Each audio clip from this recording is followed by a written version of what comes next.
For as long as humans have been around, we've been trying to make sense of everything that surrounds us. So far, we've done okay.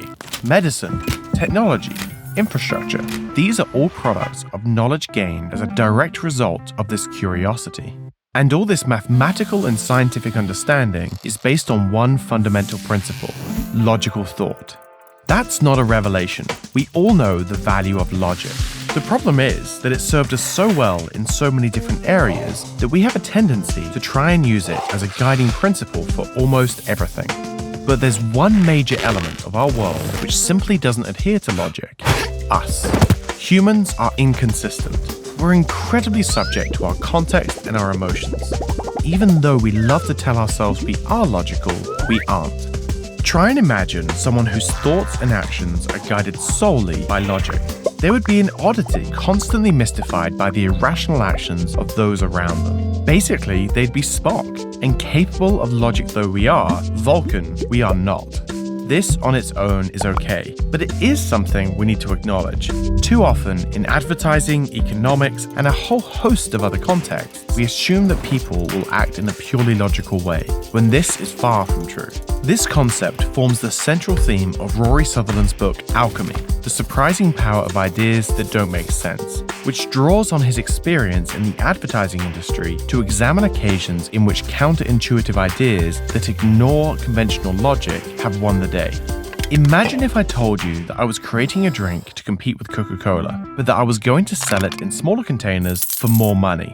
Oh, and according to all focus group data, it objectively tastes disgusting. Want to invest? I didn't think so. Logically, selling a drink matching this description at all sounds like it's doomed to fail before it's even started, let alone doing so on a scale to compete with Coca-Cola. But when this happened for real, rather than being its downfall, all these characteristics ended up being central to its success. The name of the drink was Red Bull. By marketing it as an energy drink, the small can size and inflated cost gave people the impression that what they were getting was a controlled dose of a potent super drink, which was probably dangerous to sell in larger quantities. Likewise, the unpleasant taste just heightened the impression that it packed a punch. This is a great example of the gap between the logical and the psychological, and it's precisely why, when it comes to advertising and so much more, logic is only of limited use. People aren't driven by logic, they're driven by human nature, which draws conclusions based on incomplete data, emotion, evolutionary self-preservation, and any number of other factors, most of which have little or nothing at all to do with logic. So once we recognize this, how do we figure out when to use logic as our guide and when to discard it? Some of that comes down to reasoning from first principles. The idea that you should ask why at every step of your process to remove all assumptions that you have.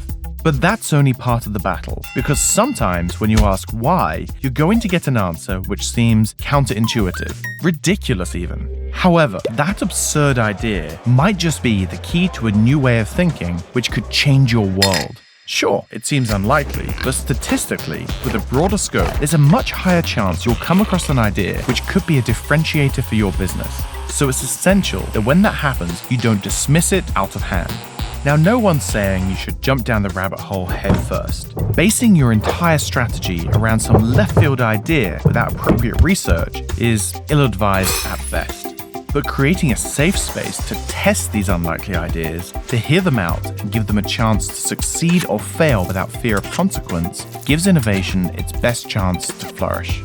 We love to tell stories about renegade geniuses everyone thought were crazy, who followed their dreams and proved their naysayers wrong.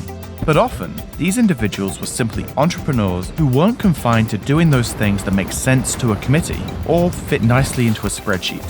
And that kind of freedom is what companies need to learn to nurture. Because embracing the possibilities of counterintuitive ideas, free from the fear of failure, is what will ultimately enable exploration of the vast space of possibilities your logic-constrained competitors will never venture into.